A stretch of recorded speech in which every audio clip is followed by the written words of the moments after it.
আজ আমি রান্না করে ফেললাম ভাত।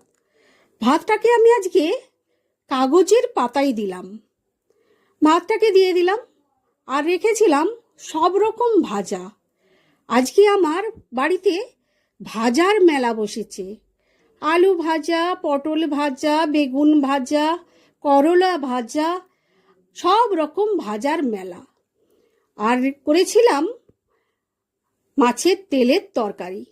মাছের তেল দিয়ে কুমড়ো, বেগুন, আলু, শাক দিয়ে আমি তরকারিটা বানিয়েছিলাম। আর ছিল পোস্ত বাটি।